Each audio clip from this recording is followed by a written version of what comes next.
So welcome to a little bit of bonus footage of the time that I've been having with Mr Coleman's Alfa Romeo 166.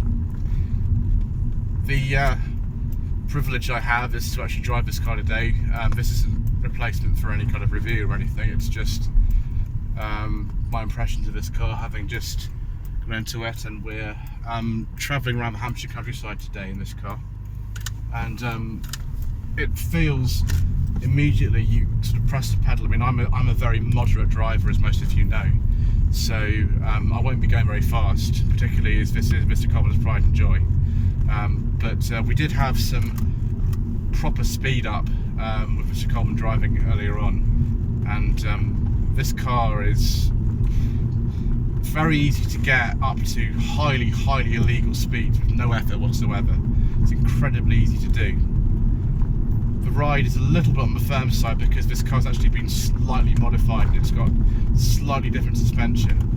But in comparison with the Rover Tomcat that I drove, that belongs to Motorist and Furious driving, it's actually reasonably comfortable. The steering wheel, particularly in this car, feels really nice to hold. It's a very thin rimmed wheel. It feels like those sort of classic Alfa Romeo sport cars like the GTV and the Spider.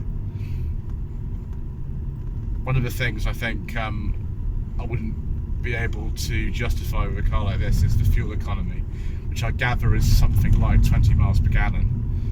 I'm sure you could get an LPG conversion for one of these if that was a problem, but then again, if you're owning an Alfa Romeo and you're worrying about fuel economy, you're probably owning the wrong type of car, aren't you?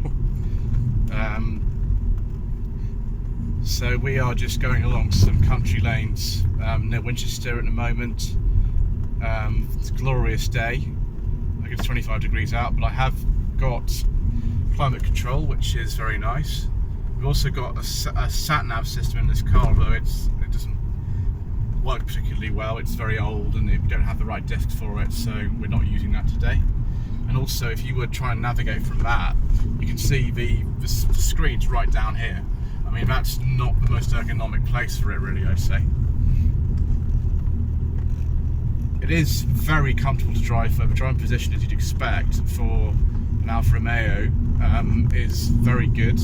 I know the Alfa Sud had a terrible driving position, but this is obviously, you know, considerably more modern than that. Sort of car I think that possibly James Martin from JM Cars would like, actually. I think this is his kind of thing. He very much likes very sporty cars, and this is a sporty car. So we will let this Vauxhall Agilas go past. One of the things that's interesting about the market for these cars is that 2008 Agilas, it'd probably be worth about the same as one of these. I'd say about, this is worth, you know, sort of low kind of four-figure sum. And so is one of those Agilas, and I don't know what you'd rather drive.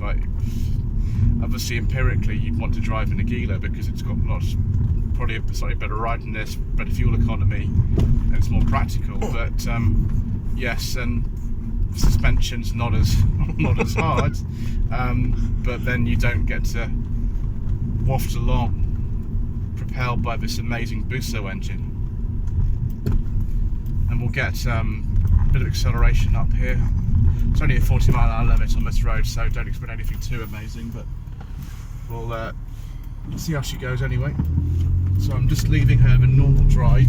We're not using the sport mode at all. I'm just going for normal drive, and you notice how much torque there is in the engine. You don't need to really pressure it at all to get nice smooth acceleration. Very smooth engine. I'm really impressed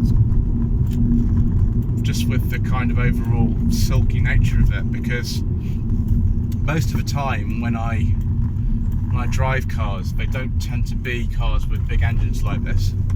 They tend to be smaller engines or ones with little turbochargers on them, and there isn't this type of smoothness you get, this kind of real kind of linear power delivery which a V6 will give you, which this just is a perfect example of that. And you know, it's a shame that engines like this really aren't fitted to cars anymore in any sort of big number.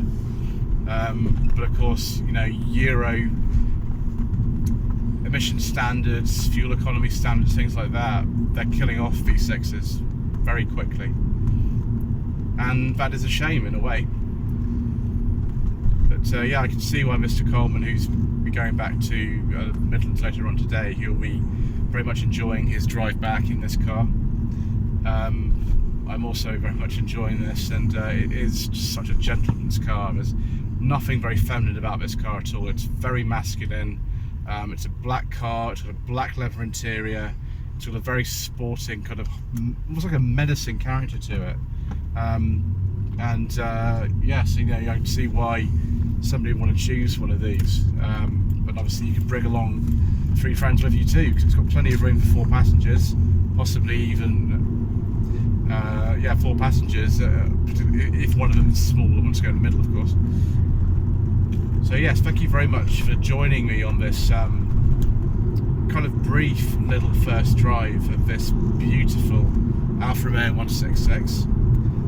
Don't forget to subscribe to the channel if you haven't done so already. Don't forget to visit my website as well, which is www.lloydvehicleconsulting.co.uk. Particularly for me to source a car for you. It doesn't have to be one of these Alphas, could be anything at all really.